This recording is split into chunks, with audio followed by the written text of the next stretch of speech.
I put a bunch of raccoons in trench coats inside of a secret art gallery hidden inside of a dumpster, and then brought the dumpster art gallery to a random alleyway for people to find.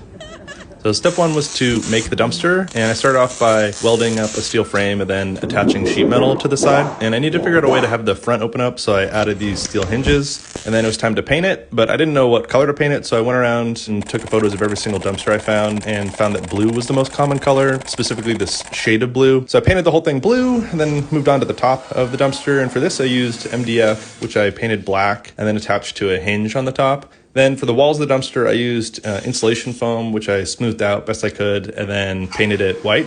And I put that as the floor and the sides. Then it was time to move on to the ceiling. And for the ceiling of the dumpster, I cut out MDF on the CNC with a bunch of holes, and then shoved that in and went over to the table saw and cut out these little frosted acrylic squares so that when the lights would turn on, it would diffuse the light. Then I added these official looking stickers and cut out a stencil that said my name, Sunday Nobody, and the name of the art piece, which is Dumpster Gallery. But pretty quickly I realized it looked way too clean and nice. It still looked too nice, and so what I did was I went around and took photos of every single piece of graffiti that I could find, and then brought it into my computer and traced it by hand to make a universal data set of all the graffiti in my area. And then I ran it through a path averaging function, which gave me this, which is mathematically the most average piece of graffiti near where I live. Then I spray painted that with a can of white spray paint, and then I added a bunch of trash to the top to make it look like a real dumpster.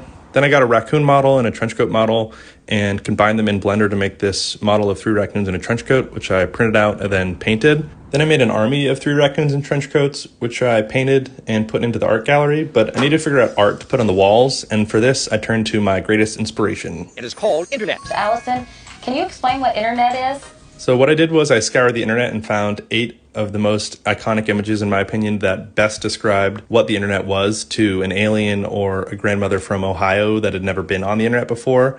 Then I took these 8 images and I went to the art store and got a bunch of pens and put them into a tattoo gun and then started drawing to make each individual image, which was made from like a zillion tiny little dots. And this one is a wizard burning a dollar bill. And for the drawings, I would just look back and forth between the reference and the drawing a million times and take off my glasses and squint. And that would help reveal some of the broader shapes and forms in the drawing. For the higher detail areas, I would put away the tattoo gun and I would just use my hand. This one of the guy standing in front of the lightning bolt, I titled it Son of Zeus. And for most of these drawings, like this one of the kid holding the squirrel, I think on average they took somewhere between 2 and 3 weeks to complete. So then after all the individual drawings were done, I made miniature versions of all of them and then hung them on the walls of the art gallery.